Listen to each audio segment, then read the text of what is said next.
اب میں بلا تمہید مائک پیش کرنے لگا ہوں جناب حضرت علامہ مولانا محمد سلیم رضا سعیدی صاحب کو، جو سجادہ نشین ہیں آستانہ عالیہ پیر محمد اسماعیل خان ڈاہ رحمۃ اللہ تعالی علیہ کے، ان کے سامنے مائک پیش کروں گا، جو اپنے نورانی بیان کے ساتھ ہمارے قلوب و اذان کو منور فرمائیں۔ آپ ایک نعرہ لگائیں، نعرہ تکبیر، نعرہ رسالت، نعرہ حیدری۔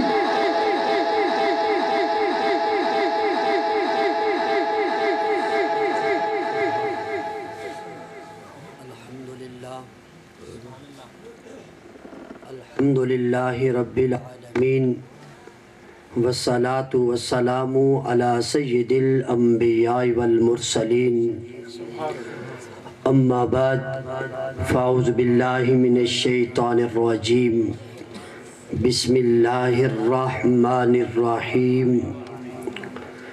ان اللہ اصطفى آدم ونوحا وآل ابراہیم وآل عمران علی العالمین۔ قال اللہ تبارک و تعالی فی الکلام المجید والفرقان الحمید، ورفعنا لک ذکرک، صدق اللہ العظیم۔ ان اللہ وملائکتہ یصلون علی النبی، یا ایھا الذین آمنوا صلوا علیہ وسلموا تسلیما۔ اللہم صل علی محمد النبی الأمی وعلى آلہ وصحبہ وسلم تسلیما۔ الصلاة والسلام علیکہ یا سیدی یا رسول اللہ، الصلاة والسلام علیکہ یا حبیب اللہ، الصلاة والسلام علیکہ یا رحمۃ للعالمین۔ اللہم نور قلوبنا بالقرآن، وزین اخلاقنا بالقرآن، وادخلنا الجنة بالقرآن، ونجنا من النار بالقرآن۔ تمام حمد و ثنا، تعریف و توصیف اللہ جل مجدہ الکریم کی ذات پاک کے لیے، جو خالق کائنات بھی ہے اور مالک شش جہاد بھی۔ اللہ تعالیٰ کی حمد و ثنا کے بعد امام الانبیاء حضور علیہ السلام، حضور نبی اکرم، نبی مکرم، شفیع امم، رسول محتشم، اللہ کے پیارے امت کے سہارے، رب کے محبوب، دانائے غیوب، مالک رقاب امم، فخر عرب و عجم، والی کون و مکان، سیاہ لمقام، سید انس و جان، سرور لالا روخا، نجر بطہ سرنشین مہوشا، مائے خوباں شہنشاہ حسینہ، تتم دوراں، سر خیل زوراں جمالاں، جلوہ صبح ازل، نور ذات لم یزل، باعث تقوین عالم، فخر آدم بنی آدم، نجر بطہا راز دھار ماؤہا، شاہد ماتغا، صاحب علم نشرہ، معصوم آمینہ، احمد مجتبہ، حضرت محمد مصطفیٰ صلی اللہ علیہ وآلہ وسلم۔ حضور ناظمی محبتوں، عقیدتوں، ارادتوں کا خراج تحسین پیش کرنے کے بعد عرض گزار ہوں، دعا کرے کہ اللہ تبارک و تعالی میری حاضری، آپ کی حاضری اپنی بارگاہ میں قبول و منظور فرمائے۔ دعا کریں کہ اللہ تبارک و تعالی آج مار غلام سرور صاحب نے محفل کا انتظام کیا، اللہ ان کی محنت کوشش کو اپنی بارگاہ میں قبول و منظور فرمائے، اور بالخصوص ایصال ثواب بابا غلام رسول صاحب، اللہ ان کے درجات کو بلند فرمائے اور ان کے اہل خانہ کو اللہ استقامت عطا فرمائے، جو آج آپ کو مجھے اپنے گھر میں ذکر خدا، ذکر مصطفیٰ سننے کے لیے بلایا ہے۔ دعا کرے کہ اللہ ان کی محنت کوشش کو اپنی بارگاہ میں قبول و منظور فرمائے۔ دعا کریں کہ اللہ مجھے اور آپ کو حضور کی سنت کے مطابق زندگی بسر کرنے کی توفیق عطا فرمائے۔ عزیزان گرامی قدر، یقیناً آج ہمارا یہاں اکٹھا ہونا یہ حضور علیہ السلام کی محبت کا ثبوت ہوا کرتا ہے۔ میرے دوستو، آج اس محفل میں آ کر آپ نے یہ ثابت کر دیا کہ ہم حضور کا کلمہ بھی پڑھتے ہیں، حضور کا میلاد بھی منایا کرتے ہیں۔ میرے دوستو، آپ حضور علیہ السلام نے 1450 سال پہلے ارشاد فرمایا تھا، حضور جانتے تھے۔ آپ نے ارشاد فرمایا صحابہ تمہیں ایک مبارک ہو، ان لوگوں کو 7 مبارکیں ہوں جو مجھے بھی نہیں دیکھیں گے، آپ کو بھی نہیں دیکھیں گے۔ صحابہ نے عرض کی یا رسول اللہ ہمارا مقام تو اتنا ہے، اگر ہم ذرے برابر خرچ کر دیں، جو غیر صحابی ہے اگر وہ پوری کائنات بھی خرچ کر دے وہ صحابی جیسا نہیں ہو سکتا۔ یا رسول اللہ اگر ہم آپ کے سامنے بیٹھے ہیں، ہمیں ایک مبارک ہے، ان لوگوں کو 7 مبارکیں جنہوں نے والضحیٰ چہرہ بھی نہیں دیکھا، سیدنا صدیق اکبر کا چہرہ بھی نہیں دیکھا، حضرت اویس کرنی کا چہرہ بھی نہیں دیکھا، حضرت امام ابو حنیفہ کے چہرہ بھی نہیں دیکھا۔ یا رسول اللہ ان کو 7 مبارکیں کیوں؟ سنیں اپنا ایمان تازہ کریں۔ حضور فرمائے صحابہ تم نے میرا سب کچھ دیکھا ہے نا، میں نے چاند کو 2 ٹکڑے کیے تم نے دیکھا، میں نے سورج کو واپس پلٹایا، علی پاک نے عصر کی نماز پڑھی تم نے دیکھا، میں نے پتھروں کو کلمہ پڑھایا تم نے دیکھا، میں نے پتھروں کو پانی پر تیرایا تم نے دیکھا، میں نے درختوں کو چلتا ہوا میں نے حکم دیا وہ تم نے دیکھا، جانوروں کو میرے قدموں پر بوسہ لیتا ہوا تم نے دیکھا، اونٹوں سے باتیں کرتے ہوئے تم نے دیکھا۔ صحابہ ہر چیز تم دیکھ رہے ہو اس لیے تمہیں مبارک ہے۔ اے صحابہ ان لوگوں کو 7 مبارک ہیں جنہوں نے یہ معجزے بھی نہیں دیکھے ہوں گے، اے صحابہ تمہارا کمال بھی نہیں دیکھا ہوگا، لیکن جس وقت میرا نام آئے گا جانے قربان کر دیں گے نا، جس وقت میرا نام آئے گا جانے قربان کر دیں گے۔ میں قربان ہو جاؤں غازی ملک ممتا حسین قادری پر، میں قربان ہو جاؤں غازی المدین شہید پر، میں قربان ہو جاؤں غازی عبدالقیوم پر، میں قربان ہو جاؤں غازی تنویر پر۔ انہوں نے صحابہ کو بھی نہیں دیکھا، تابعی کو بھی نہیں دیکھا، حضور کو بھی نہیں دیکھا، نبیوں کو بھی نہیں دیکھا، لیکن جب حضور کا نام آتا اولاد بھی قربان کر دیتے، جان بھی قربان کر دیتے۔ اس لیے تو حضور نے پہلے ارشاد فرمایا، یہ مت سمجھیں آج اس گھر میں آ کر آپ کی یہ خبر حضور علیہ السلام کو نہیں، حضور جانتے ہیں یہ میرے غلام، میرے چاہنے والے، مجھ سے محبت کرنے والے آج اپنی نیندیں چھوڑ کر، بستر چھوڑ کر، کام کاج چھوڑ کر آج ذکر خدا، ذکر مصطفیٰ کرنے کے لیے آئے ہوئے ہیں۔ پتہ یہ چلا ہے کہ یہ حضور کی محبت میں آئے ہوئے ہیں۔ حضور جانتے ہیں۔ الوفا کے اندر حضرت عبد الرحمن بن جوزی نے بڑا واقعہ پیارا بیان کیا۔ آپ فرماتے ہیں یہ مت سمجھیں کہ حضور ہم سے پوشیدہ ہیں، حضور اگر روزہ پاک میں ہماری خبر لے رہے ہیں۔ الوفا کے اندر حضرت عبد الرحمن بن جوزی نے کیا واقعہ بیان فرمایا؟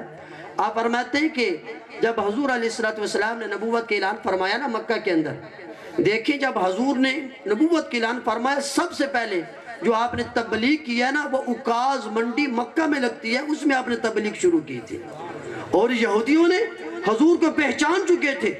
حضرت عبداللہ بن سلام مکمل طور پہ یہودیوں کا بڑا عالم ہے، حضور کو پہچان چکا ہے۔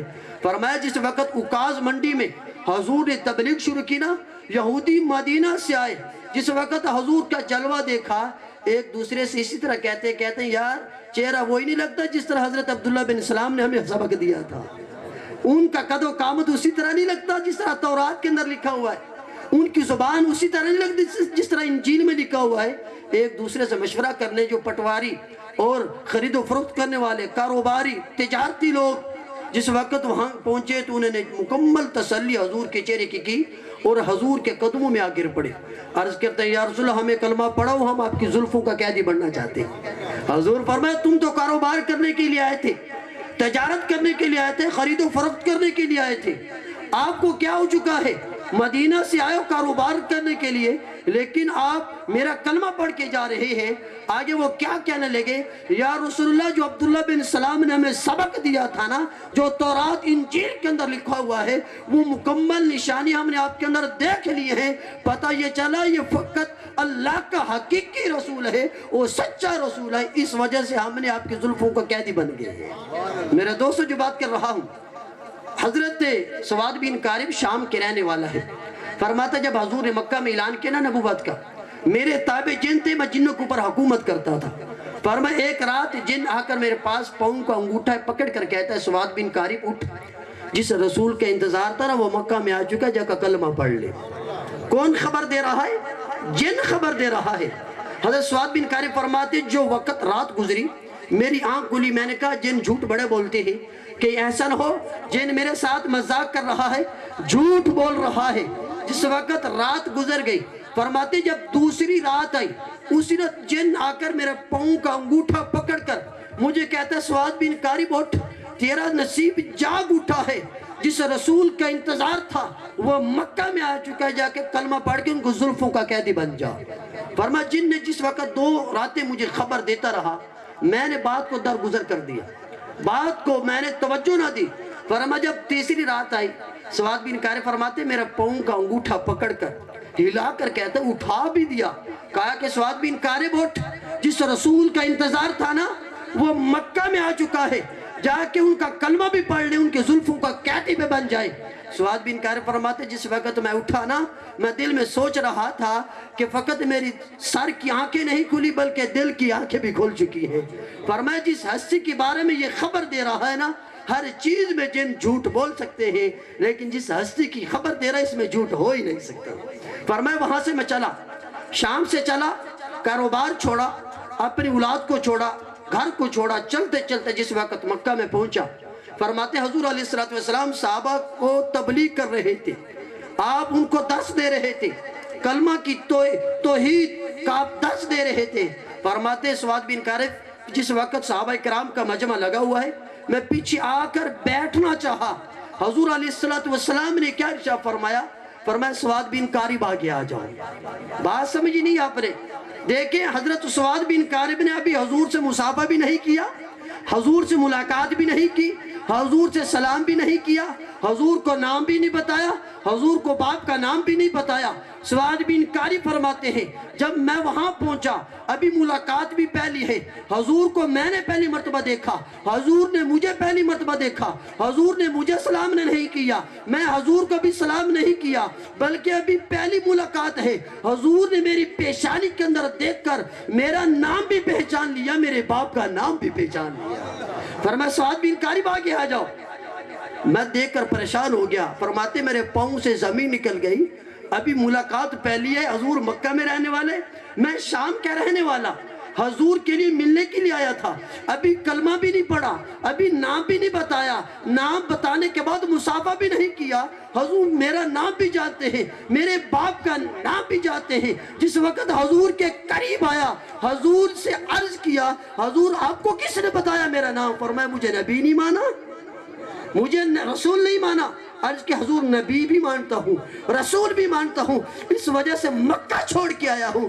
حضور علیہ السلام نے آگے بڑا پیارا جملہ ارشاد فرمایا، فرمایا سواد بن کارب باقی باتیں بعد میں کرے گے، تو یہ بتا تجھے 3 رات مسلسل تنگ کون کرتا رہا؟ میں کہتا ہوں حضور تو یہ خبر بھی جانتے ہیں۔ آج اس گھر میں بیٹھنے والوں یہ مت سمجھو کہ حضور ہم سے پوشیدہ ہے۔ جس نے محفل کروائی مار غلام سرور صاحب نے، حضور ان کی نیت کو بھی جانتے ہیں، ان کے ارادے کو بھی جانتے ہیں، ان کا نام بھی جانتے ہیں، ان کا باپ کا نام بھی جانتے ہیں۔ جو محفل میں آئے بیٹھے حضور ان سے بھی واقف ہے، حضور ان کو بھی جانتے ہیں۔ میرے دوستو جس وقت حضور علیہ السلام نے فرمایا تجھے 3 رات مسلسل تنگ کون کرتا رہا؟ عرض کی یا رسول آپ کو کس نے بتایا؟ فرمایا جس رب نے مجھے نبی بنا کر بھیجا ہے اس رب نے مجھے ہر چیز کا علم بھی عطا فرما دیا ہے۔ فرمایا جس وقت حضور علیہ السلام کی بارگاہ میں پہنچا، حضور فرمایا سواد بن کارب پھر سن، تو تیرا نصیب بعد میں جاگا ہے، لیکن جو جن تمہیں خبر دے رہا تھا وہ میرے زلفوں کا قیدی بھی بن گیا، میرا کلمہ بھی پڑھ کے چلا گیا ہے۔ تو بعد میں میرا غلام ہونے کے لیے آیا ہے نا، جن پہلے میرا غلام غلام ہو کے چلا گیا ہے۔ پتہ یہ چلتا ہے اگر حضور وہ کافر سواد بن کارب ابھی کلمہ نہیں پڑا، شام کو چھوڑے حضور کی کچہری میں آئے، اگر حضور کافر کی خبر لے لیتے ہیں جو حضور کے عاشق ہوں گے، جو حضور کا کلمہ پڑھنے والے ہوں گے، حضور سے محبت کرنے والے ہوں گے، حضور کا پیار کرنے والے ہوں گے، حضور کا سنت پر عمل کرنے والے ہوں گے، میں کہتا ہوں پر اس انسان کی قسمت کتنی اعلیٰ ہوگی۔ میرے دوست جو بات کر رہا ہوں، ایک بڑا مشہور نام ہے جس کا نام حضرت عبد الرحمن جامی ہے، بڑا مشہور نام ہے۔ یہ عاشق رسول تھے۔ جس وقت حضور علیہ السلام کی محبت میں انہوں نے نعت لکھی، چاند اشعار لکھے، حضور کو بڑے پسند آئے۔ حضرت عبد الرحمن جامی نے نعت لے کر نہ سوچنے لگا کہ جا کے مدینہ میں حضور کی بارگاہ میں دونوں ہاتھ باندھ کر پیش کر کے آتا ہوں، سنا کے آتا ہوں۔ حضرت عبد الرحمن جامی فرماتے میں علاقے سے چلا، حضور علیہ السلام کے روضہ پاک کے قریب جس وقت آیا نا، حضور نے امیر مدینہ کو ارشاد فرمایا جا، ایک میرا عاشق ہے جس کا نام حضرت عبد الرحمن جامی ہے، مجھے ملنے کے لیے آ رہا ہے، اس کو مدینہ میں نہیں آنا جانا، مدینہ میں وہ داخل نہ ہو۔ حضرت وہ جو امیر مدینہ تھا، سردار مدینہ تھا، اس کو حضور نے دیدار کروایا۔ اس نے مدینہ کے باہر ڈیرا لگایا اور چیک کر رہا تھا کہ عبد الرحمن جامی کون ہے، حضرت عبد الرحمن جامی کون ہے۔ حضور نے خواب کے اندر دیدار بھی کروایا، فرمایا امیر مدینہ اگر تمہیں عبد الرحمن جامی نہ ملے نا، یہ شکل بھی دیکھ لے، اس شکل کا عبد الرحمن جامی ہوگا، اگر مدینہ میں وہ آ گیا نا، اس کو مدینہ میں روک لینا ہے۔ جس وقت امیر مدینہ کے باہر اس نے ڈیرا لگایا، جس وقت حضرت عبد الرحمن جامی مدینہ کے قریب پہنچانا، امیر مدینہ نے روک لیا، کہا کہ تو مدینہ میں داخل نہیں ہو سکتا۔ پوچھا کیوں نہیں داخل ہو سکتا؟ فرمایا مجھے سخت آرڈر ہے، مدینہ میں داخل نہیں ہو سکتا، واپس چلا جا۔ حضرت عبد الرحمن جامی واپس چلا گیا، دوبارہ پھر اس نے کوشش کی، دوبارہ پھر چلا کہ حضور کی بارگاہ میں جاؤں، نعت بھی سنا کے آتا ہوں، حضور کا سلام بھی کر کے آتا ہوں۔ جس وقت حضرت عبد الرحمن جامی دوبارہ آیا تو حضور علیہ السلام نے امیر مدینہ کو دوبارہ دیدار کروایا۔ میں کہتا ہوں وہ لوگ بھی خوش نصیب ہے جس کے خواب کے اندر حضور تشریف لاتے ہیں۔ میں کہتا ہوں دعا کرو اس محفل کے صدقے اللہ ہمیں بھی حضور کا دیدار نصیب فرمائے۔ حضرت امیر مکہ نے جس وقت رات کو سوئے پڑے، حضور نے پھر دیدار کروایا، فرمایا امیر مدینہ جامی پھر آ رہا ہے، جا روک اسے۔ امیر مدینہ جس وقت گیا، مدینہ کا باہر ڈیرا لگایا، عبد الرحمن جامی پھر آیا، آپ نے فرمایا میں نے تجھے روکا نہیں ہے، تو مدینہ میں داخل نہیں ہو سکتا، واپس چلا جا، تو مدینہ میں داخل ہونے کے لیے آپ کے لیے سخت آرڈر ہے۔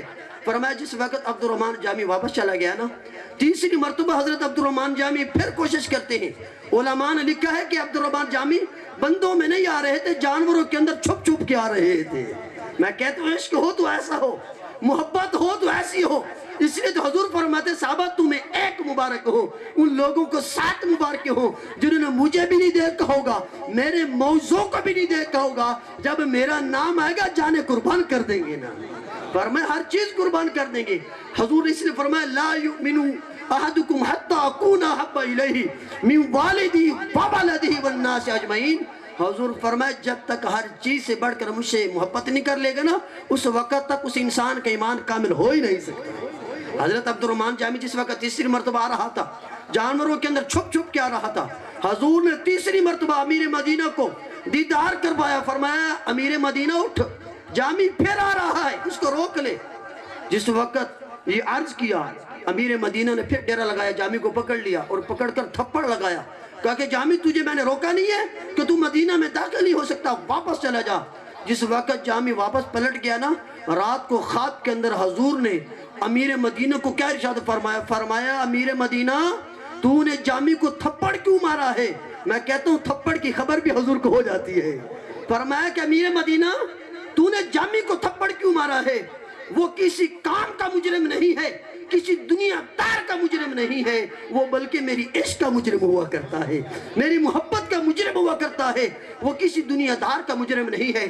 آگے امیر مدینہ نے عرض کیا یا رسول اللہ اگر وہ مدینہ میں آ جاتا، روضہ پاک پہ آ جاتا، پھر کیا ہوتا؟ آپ نے کیوں روکا ہے اگر آپ سے محبت ہی کرتا ہے؟ آگے جملہ بڑا قیمتی ہے، حضور نے فرمایا میرا مدینہ سن، اگر جامی میرے روزے کے قریب آ جاتا، جامی مجھ سے اتنی محبت کرتا ہے مجھے روزے سے نکل کر اس کا استقبال کرنا پڑتا، اگر جامی میرے روزے کے قریب آ جاتا نا مجھے روزہ سے نکل کر اپنے پیار محبت کرنے والے غلام کا استقبال کرنا پڑتا. میں کہتا ہوں یہ حضور سے جو محبت کرے, حضور فرماتے ہیں مجھے روزے سے نکل کر اس کا استقبال کرنا پڑے گا. آج رات قربان کرنے والوں, ہمارے لیے خوش نصیبی ہے, ہم حضور کے میلاد میں آئے بیٹھے ہیں. حضور اپنے غلام کی محبت سے واقف ہے. خدا کی قسم, جس وقت حضرت عباس نے جنگ بدر کے حصہ ملایا نا, اس وقت حضرت عباس کافر تھے. یہ بات بڑی قیمتی کرنے لگا ہوں, خدا کی قسم سنیں گے انشاءاللہ ایمان تازہ ہو جائے گا. آج کچھ لوگ جھگڑا کرتے ہیں نا, حضور کو کیا پتا. میں کہتا ہوں اگر نبی کا معنی تجھے آ جاتا آج کل جھگڑے نہ ہوتے. نبی کا معنی یہی ہے کہ ہر چیز کی خبر دینے والا. نبی تو جانتے ہیں, لیکن حضرت عباس جس وقت جنگ بدر میں شامل ہونے لگا نا, اپنی بیوی کو ایک سونے کی اینٹ دی. کہا کہ میری بیوی, میں مسلمانوں کے مقابلے میں جا رہا ہوں جنگ کے لیے, یہ اینٹ پکڑ, سونے کی اینٹ ہے, اگر میں واپس آ گیا تو سونے کی اینٹ واپس سے لے لوں گا, اگر واپس نہ آیا میرے بچوں میں تقسیم کر دینا, میری یہ وراثت ہے, بچوں میں تقسیم ہو جائے گی. بیویوں کو دیکھ کر اور تیسرا بندہ نہیں ہے, حضرت عباس کی بیوی ہے, حضور کی چچی ہے اور حضور کا چچا ہے, تیسرا بندہ نہیں ہے. اس وقت کافر جس وقت جنگ بدر میں شامل ہوئے, صحابہ کرام کو اللہ نے فتح عطا فرمائی, کافروں کو شکست ہو گئی. جس وقت قیدی پکڑے گئے, حضور نے صحابہ سے مشورہ کیا, صحابہ اب کافر قیدی بن چکے ہیں, اب ان کے ساتھ کیا معاملہ کرنا چاہیے. حضرت سیدنا فاروق اعظم نے مشورہ دیا, یا رسول اللہ کافروں کو قتل کر دینا چاہیے. لیکن سیدنا صدیق اکبر موجود تھے, عرض کی یا رسول اللہ ان کو قتل نہ کریں, بلکہ آپ اس طرح کریں ان سے فدیہ لے کر ان کو معاف کر دیا جائے. جب یہ بات ہوئی, حضور علیہ السلام کو ابو بکر کا مشورہ بڑا پسند آیا. فرمایا ٹھیک ہے کافروں تم فدیہ دو, اللہ تمہیں معاف فرما دے گا اور ہم آپ کو آزاد کر دیتے ہیں. جس وقت یہ بات ہوئی تو حضرت عباس کی جس وقت باری آئی نا, حضور فرمانے لگے چچا تو بھی اس طرح کر, یہ فدیہ دے, ہم آپ کو آزاد کر دیں گے. حضرت عباس کیا بولنے لگے, اے میرے بھتیجے, اے محمد, میرے پاس کیا ہے, میں غریب ہوں, میرے پاس اتنا پیسہ نہیں ہے, اتنا مال نہیں ہے جو فدیہ دے کر آپ سے آزادی لے سکوں. اگر ہو سکتا ہے مجھے آزاد کر دو, ورنہ میرے پاس پیسہ نہیں ہے. اس وقت حضور کا جملہ کیا تھا سنیں, انشاءاللہ ایمان تازہ ہو جائے گا. حضور فرماتے ہیں چچا یہاں جھوٹ نہ بول, یہ مہر نبوت اور حضور علیہ السلام کی طرف سے میں نبی بن کر آیا ہوں, مجھ سے کوئی چیز چھپی نہیں جاتی. فرمایا جھوٹ نہ بول. عرض کرنے لگا محمد کیسے جھوٹ, میں غریب ہوں, میرے پاس کچھ نہیں ہے. حضور فرمایا چچا اس سونے کی اینٹ کا کیا کرے گا جو میری چچی کو دے کے آیا ہے. میں کہتا ہوں اس وقت کافر ہے, حضور کافر کی خبر لے لیتے ہیں. حضور چچا کافر ہو, حضور اس کی خبر لے لیتے ہیں. جو حضور کا کلمہ پڑھنے والا ہوگا حضور اس سے واقف نہیں ہوں گے, اس سے محبت کرنے والا, جو حضور پر جان نشاور کرنے والا, حضور اس کا نام نہیں جانتے. جس وقت حضرت عباس نے یہ بات کی نا, اے حضور میرے بھتیجے, اس وقت کوئی نہیں تھا, میری بیوی تھی, میں تھا, تیسرا بندہ نہیں تھا, آپ کو کسی نے بتا دیا. فرمایا کہ چچا مجھے نبی نہیں مانا, مجھے رسول نہیں مانا. جب حضرت عباس نے یہ حضور کا کمال دیکھ کر, حضور کی علم کو دیکھ کر وہ کلمہ پڑھتا ہے, جنگ بدر کے بعد جس وقت کلمہ پڑھانا اور بعد میں باتیں کرنے لگا حضور علیہ السلام سے.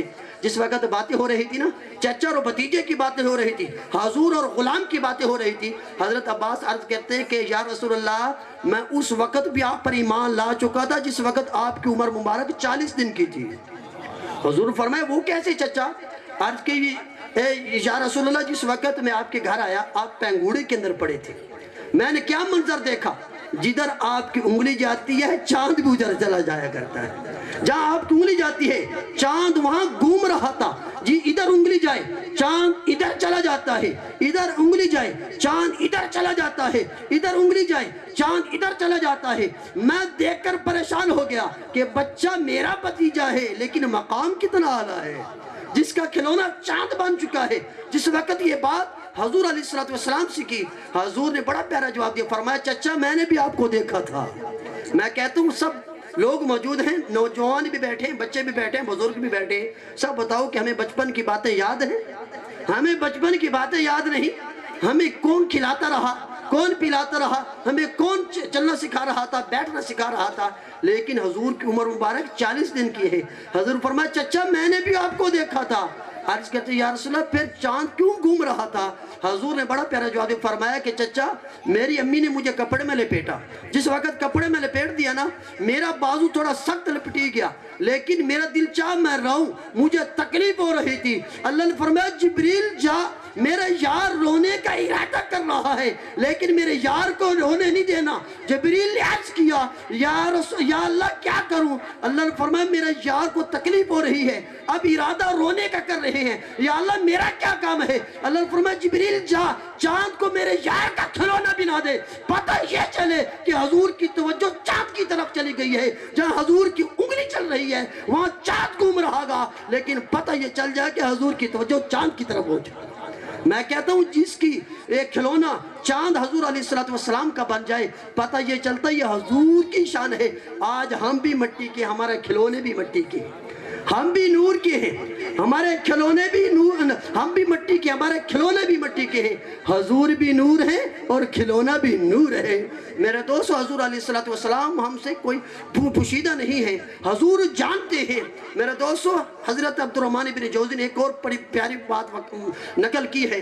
آپ فرماتے ہیں کہ سمرقند کے اندر ایک عورت رہتی تھی جو سیدزادی تھی اور اس کی 5 بیٹیاں تھیں، لیکن اس کا گھر والا فوت ہو گیا، غریب آدمی تھی، لیکن کسی سے مانگنا گوارا نہیں کر رہی تھی۔ سیدزادی ہوں، اگر کسی کے سامنے ہاتھ پھیلاتی ہوں لوگ مجھے تانے نہ دیں، لوگ مجھے یہ اور نظر سے نہ دیکھیں۔ فرمایا میں نے اپنا علاقہ چھوڑا، سمرقند میں پہنچی۔ سمرقند میں جس وقت پہنچی فرمایا مسجد کے ساتھ لنگر کھانے بنا ہوا کرتے تھے۔ فرمایا میں نے اپنی بیٹیوں کو لنگر کھانے میں بٹھا دیا، بات سن انشاءاللہ ایمان تازہ ہو جائے گا۔ فرماتے جس وقت لنگر کھانے میں نے اپنی بیٹیوں کو بٹھایا، اب بیٹیوں کو کہتی ہوں کہ میں اب مانگنے کے لیے جا رہی ہوں، تمہارا سر ننگا ہے، بھوکیاں ہیں، پیاسیاں ہیں، آپ کے لیے میں کچھ مانگ کر لاتی ہوں۔ میں کہتا ہوں وہ وقت بڑا مشکل ہے جب بیٹیاں دروازے پہ ہوں، سر ننگا ہو، ادھر بھوکی ہو، کھانے کے لیے سامان موجود نہ ہو، اور ماں باپ کے پاس سہارا بھی نہ ہو، کاروبار بھی نہ ہو، ہاتھ بھی خالی ہو، پیسے بھی نہ ہو۔ جب بیٹیاں سوال کریں بابا ہم بھوکی ہیں، اماں ہم بھوکی ہیں، میں کہتا ہوں ماں باپ مانگنے کے لیے نکل جائیں گے، لوگوں کے سامنے ہاتھ پھیلائیں گے، لیکن اپنی اولاد کی بھوک برداشت نہیں کر سکتے۔ ماں باپ تو وہ ہے خدا کی قسم، نہ سردی دیکھی نہ گرمی دیکھی۔ حضور علیہ السلام کے وہ غلام نہ گرمی کے اندر اور گرمی برداشت کرتے ہیں، لیکن اپنی اولاد کی بھوک کے لیے بٹھلیاں اٹھاتے ہیں، مزدوریاں کرتے ہیں، لیکن میری اولاد اعلیٰ بن جائے۔ اپنے کپڑے کا خیال نہیں کرتے، اولاد کے کپڑے کا خیال کرتے ہیں۔ میں کہتا ہوں جس وقت وہ سیدزادی کیا کہتی ہے، کہتے ہیں جس وقت بیٹیوں کو میں نے لنگر کھانے میں بٹھایا، مانگنے کی چل نکلی، فرماتے ہیں کہ ایک بادشاہ کے دروازے پہ جا کے پہنچی، میں نے دستک دی، میں نے کہا کہ بادشاہ میری 5 بیٹیاں لنگر کھانے میں بیٹھی ہیں، بھوکی ہیں، پیاسی ہیں، سر ننگا ہے، لیکن میں آپ سے مانگنے کے لیے آئی ہوں، اگر کچھ ہو سکتا ہے میری بیٹیوں کے لیے کپڑے کے انتظام تو کر دیجیے۔ بادشاہ کیا کہنے لگا، اے عورت اپنا تعارف تو کروا، تو کہاں سے آئی ہے، کیا نام ہے اور کس علاقے سے تعلق رکھتی ہے، تو ہمارے علاقے کی نہیں لگتی۔ آگے وہ سیدزادی رو پڑی، کہتی ہے بادشاہ اگر میرا تعارف نہ پوچھے تو زیادہ بہتر ہے، میں مجبور ہو کر آپ کے دروازے پہ آئی ہوں۔ بادشاہ کیا کہنے لگا، نہیں پہلے اپنا تعارف کروا پھر آپ کو کچھ دوں گا لنگر میں سے۔ جس وقت سیدزادی رو پڑی، آنکھوں سے آنسو بہنے لگے، کہا کہ بادشاہ ہوں میں سردار لیکن خاتون جنت کی بیٹی ہوں، حضرت زینب کی بیٹی ہوں، سیدزادی ہو کر آپ کے دروازے پہ مجبور ہو کر آئی ہوں، اگر کچھ ہو سکتا ہے میرے لیے کھانے کا انتظام تو کر دو۔ میری کافی دنوں سے بیٹیاں بھوکی بیٹھی ہیں، سر ننگا ہے، سر جھکانے کے لیے اور سر جھپانے کے لیے میرے پاس اور کوئی راستہ نہیں، تیرے دروازے پہ آئی ہوں۔ آگے وہ بادشاہ کیا کہتا ہے، کہتا ہے سیدزادی تیرے پاس سید ہونے کے لیے کوئی دلیل ہے، تو سید ہے، کوئی تیرے پاس ثابوت ہے، کوئی دلیل ہے؟ وہ سیدزادی اپنے دوپٹے کے ساتھ آنکھوں سے آنسو صاف کرتی ہے، کہتی ہے بادشاہ اگر دینا ہے تو دے، لیکن مجھ سے دلیلیں تو نہ پوچھنا، مجھ سے ثبوت نہ پوچھ، میں سیدزادی ہوں، خاتون جنت کی بیٹی ہوں، حضرت زینب کی بیٹی ہوں۔ سیدزادی بادشاہ کے دروازے سے مایوس ہو کر جس وقت واپس پلٹی، مانگتے مانگتے ایک مجوسی کے دروازے پہ جا کے پہنچی۔ ابن جوزی نے لکھا ہے جس وقت مجوسی کے دروازے پہ آئی، مجوسی کے دروازے پہ دستک دی، مجوسی باہر نکلا، کہا کہ اے اللہ کے بندے میں بھوکی ہوں، پیاسی ہوں، مجبور ہو کر آپ کے دروازے پہ آئی ہوں، 5 بیٹیاں لنگر کھانے میں بیٹھی ہیں، سر ننگا ہے، پیاسی ہیں، بھوکی ہیں، اگر کچھ ہو سکتا ہے تو مجھے کچھ کھانے کے لیے تو عطا کر دے، کوئی پہننے کے لیے عطا کر دے۔